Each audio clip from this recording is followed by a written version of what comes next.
Muy buenas tardes con todos y con todas.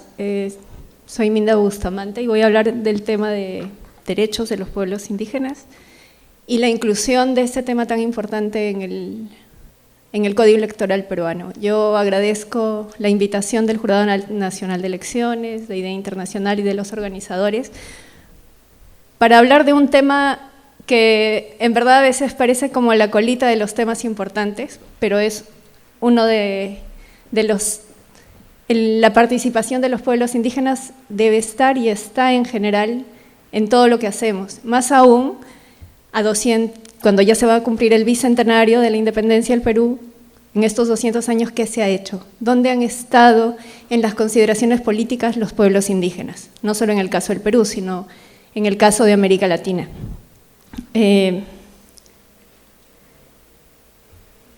La legislación indígena, por lo general, está marcada por lo que establece el Convenio 169 de la OIT.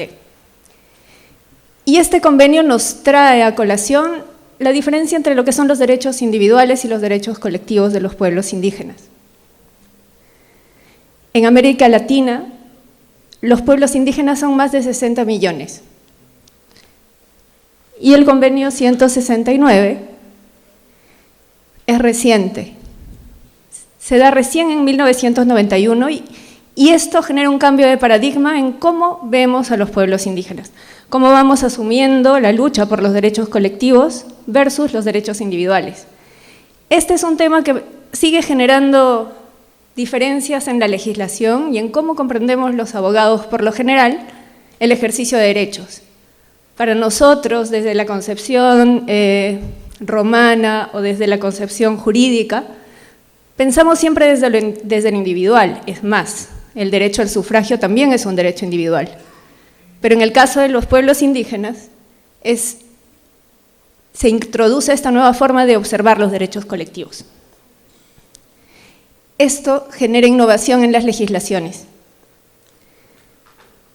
¿Qué nos trae el convenio? Como les decía, las tierras, el reconocimiento a las tierras y territorios, a la autonomía, a la organización propia, a mantener sus autoridades tradicionales, al derecho propio y un derecho bisagra que es el derecho y el deber, porque este es un derecho-deber, a la consulta previa, libre e informada, derecho de los pueblos indígenas y una vez que se suscribe este convenio, una obligación y un deber de todas las entidades que conforman un gobierno o un Estado.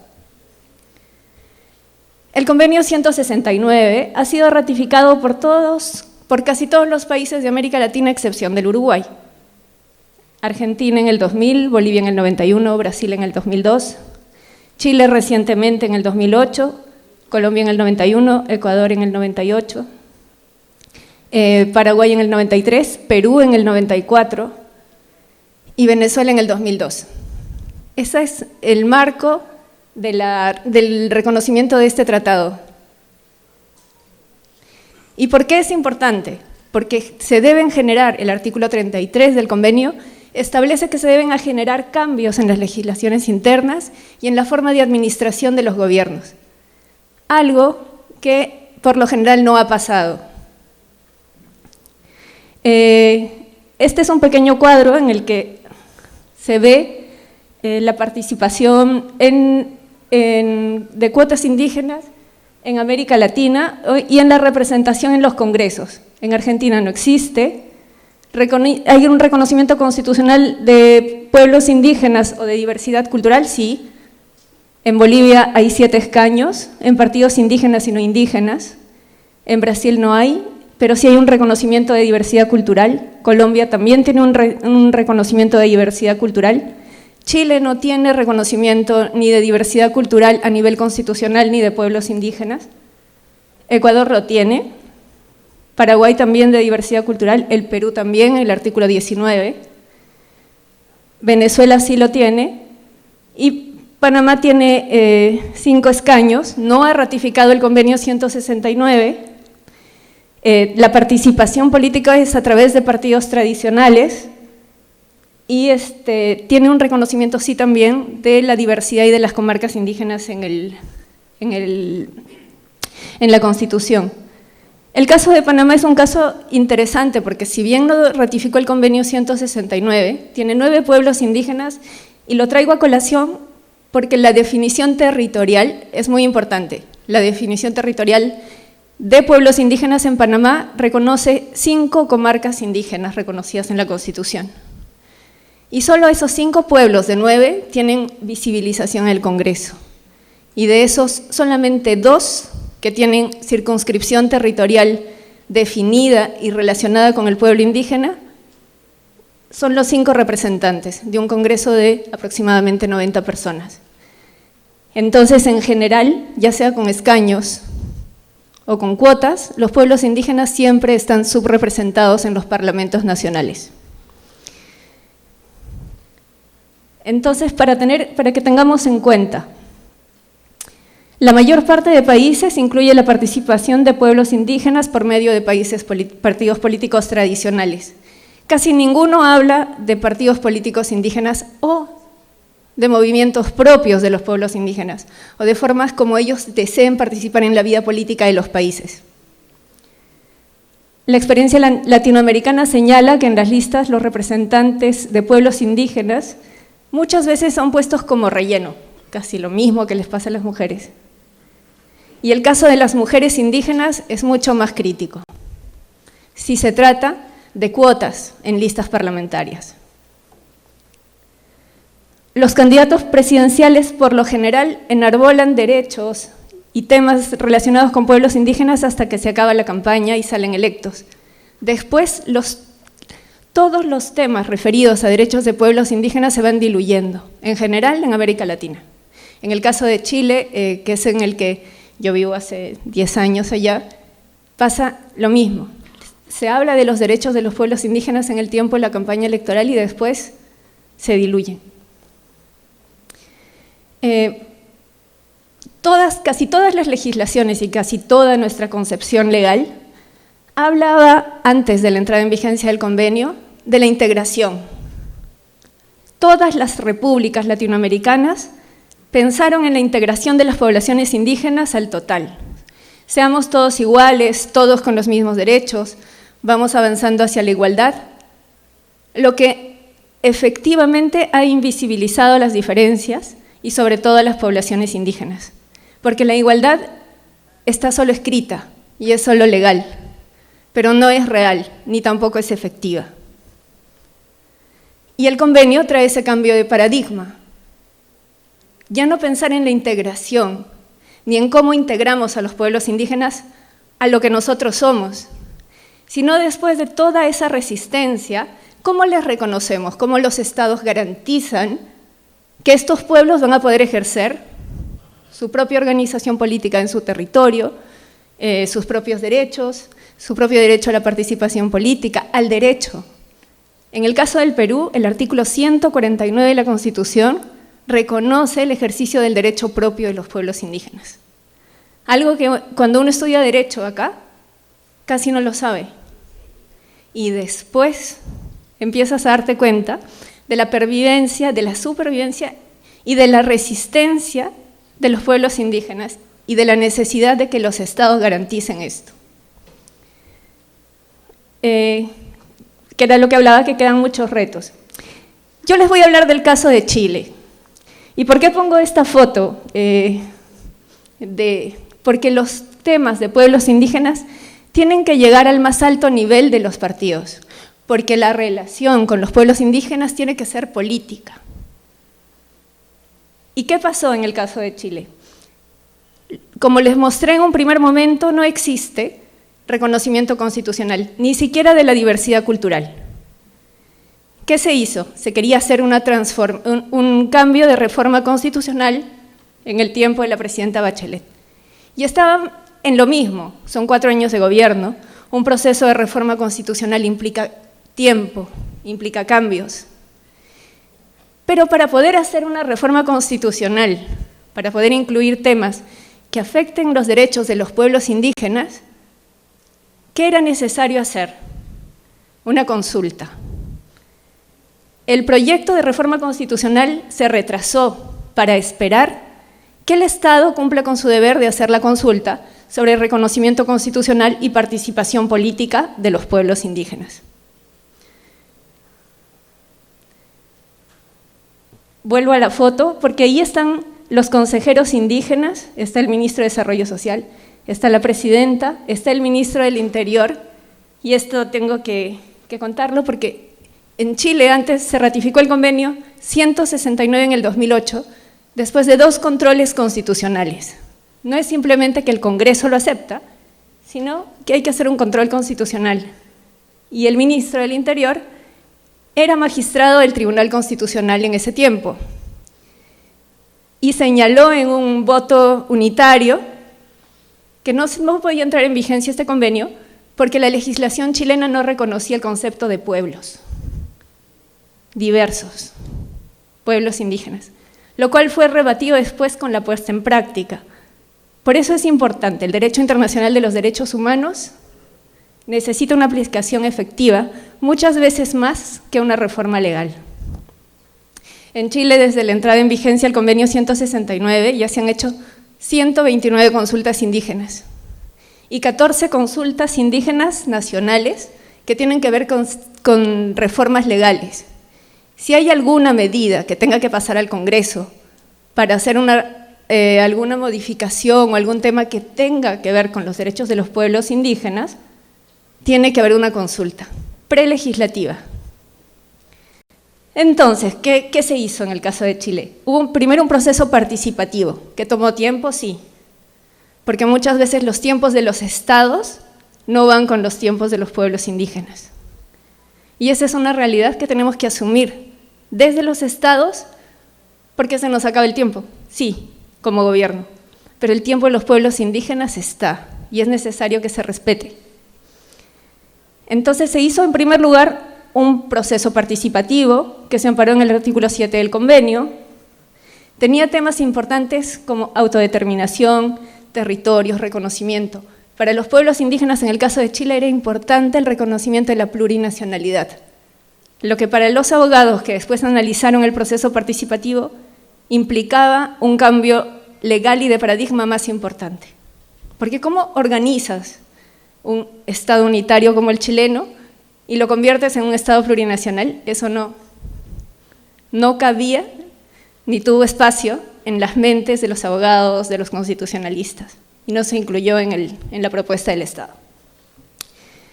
Después, ese proceso participativo pasó.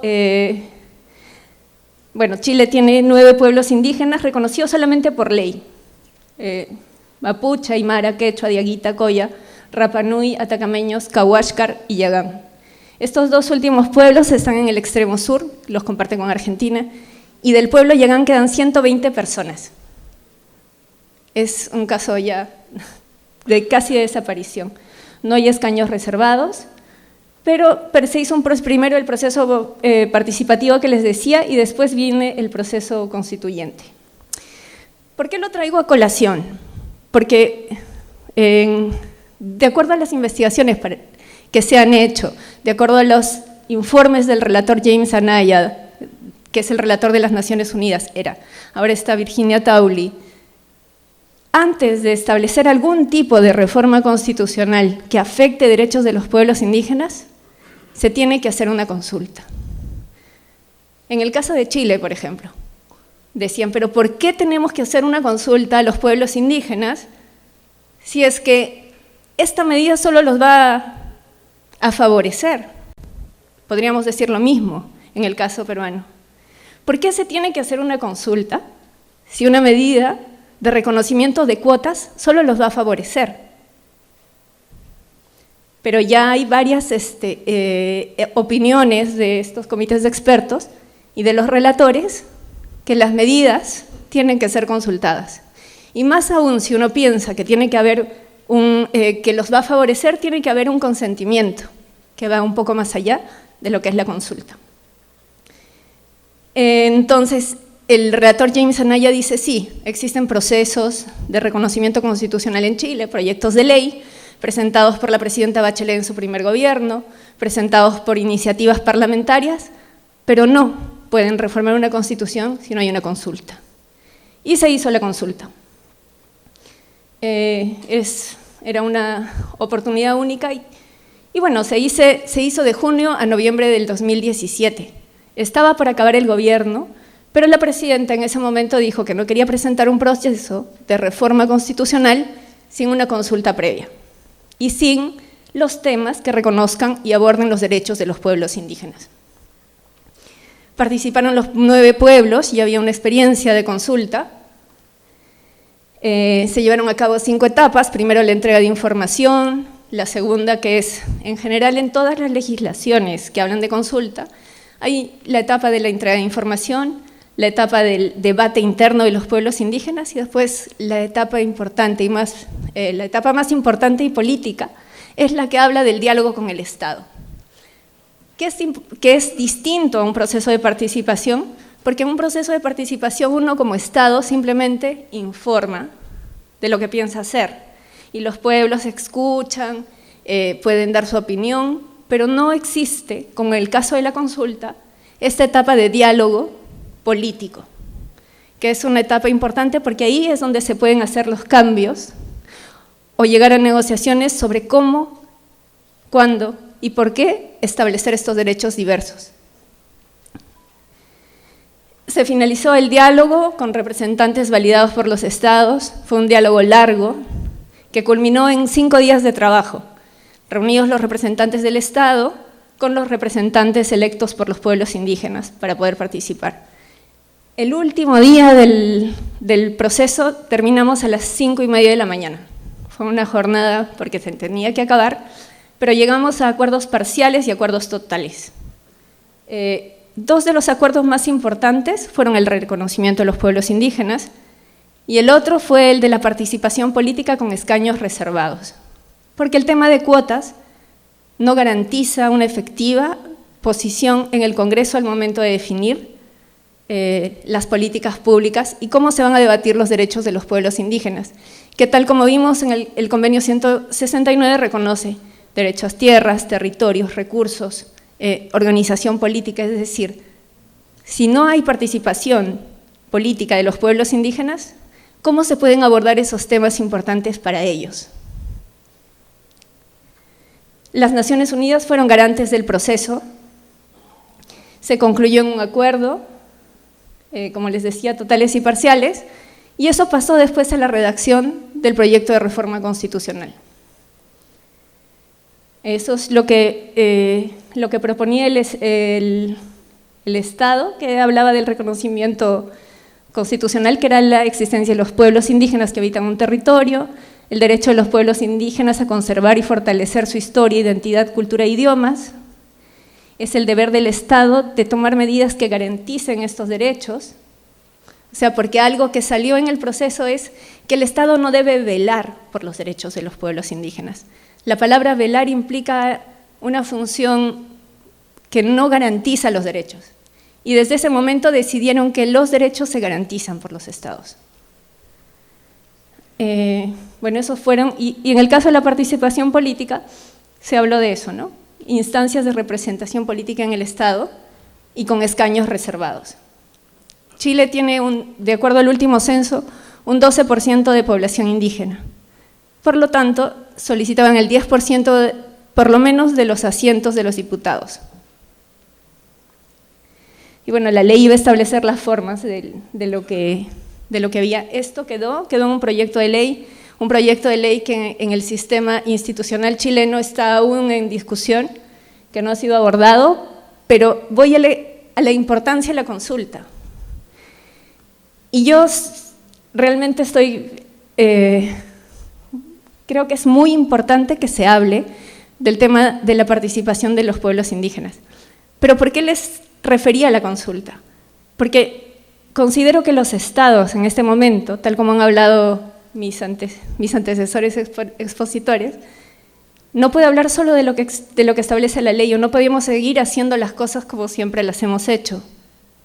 Existen contextos latinoamericanos que ya reconocen el derecho a la consulta. Existen espacios en los que ya se hace, y no podemos pensar, sí, es cierto, no hay tiempos, pero necesitamos darle el tiempo a los pueblos para que reconozcan cómo están siendo pensados en los procesos del país, un proceso tan importante como el Código Electoral, como la participación política, donde se va a decidir las personas que se van a sentar en el Parlamento a definir la vida de todos los peruanos, peruanas, de los pueblos indígenas, tiene que ser también con participación y con consulta a los pueblos indígenas. El artículo 240 del Código Electoral propuesto es importante porque considera cuotas de participación indígena, considera participación para los pueblos indígenas y para los peruanos en el extranjero, considera 2 escaños para los pueblos indígenas. En el caso del artículo 56, no se especifica una posición, que lo hemos visto con la alternancia anteriormente. ¿Dónde van a ir los candidatos indígenas? ¿Siempre al final de la fila, de las listas? ¿Qué dicen los pueblos indígenas sobre esas 2 propuestas? Sabemos que existen algunos proyectos de ley presentados. Bueno, era lo que decía, que se proponen 2 escaños sin alterar los 130, pero también hay una propuesta de las organizaciones indígenas que fue presentado al Congreso, ahora en junio del 2019, que propone también la representación de partidos indígenas, que es distinto a los partidos políticos tradicionales. Plantea un sistema de escaños reservados, habla del 25% más o menos de población indígena que existe en el Perú después del censo del 2017. Obviamente el trabajo tiene que ser hecho con el apoyo y en coordinación directa con el Jurado Nacional de Elecciones, pero se piden 32 escaños por lo menos para los pueblos indígenas y un cambio legislativo completo. Y son 2 iniciativas muy importantes, y también sé que la congresista Pariona junto con otros congresistas han presentado una propuesta de cuotas, pero ¿cómo seguimos pensando el Estado, cómo seguimos pensando la participación sin que los pueblos indígenas tengan derecho a la consulta?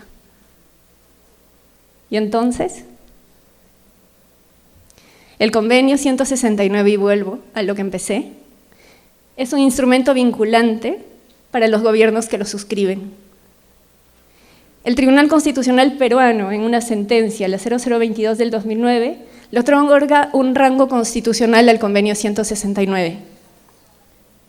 El Comité de Expertos de Convenios de la OIT en el 2008 dijo que es un instrumento esencial para promover el diálogo social significativo, para una comprensión mutua y seguridad jurídica.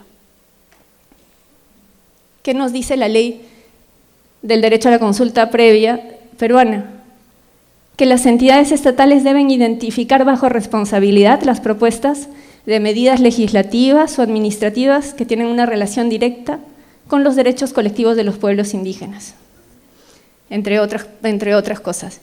Entonces, tenemos el marco legal, tenemos el espacio para poder pensar en que ya no podemos seguir discutiendo, debatiendo, pensando, programando las normas que van a afectar a los pueblos indígenas desde algunos escritorios o desde nuestro puesto en el Congreso, en nuestro puesto en alguna institución pública, sin que ellos sepan, sin que ellos puedan definir y decidir, existiendo normas.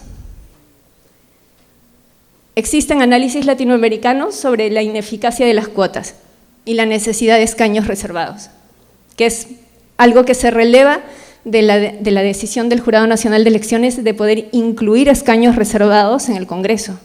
Eso es muy importante. Existen por lo menos 2 propuestas sobre escaños reservados indígenas. En este momento de reforma electoral, el desafío es poder llegar a un acuerdo que no solo busque integrar a los pueblos indígenas, sino que reconozca y garantice sus derechos a la participación, a poder influir en las decisiones que tienen los poderes del Estado. Sin presencia de representantes indígenas en los parlamentos, el debate de temas que les atañen es escaso y poco importante. Para una reforma tan importante, y es una opinión personal de acuerdo a lo que existe en América Latina, creo que se debería pensar, y es un desafío que planteo ahora al Jurado Nacional de Elecciones, pensar en un proceso de consulta más amplio, que pueda consultar. Tienen oficinas descentralizadas, regionales, oficinas desconcentradas, locales, y se puede pensar en hacer un proceso participativo. México lo está haciendo en este momento sobre reconocimiento constitucional. Chile lo hizo.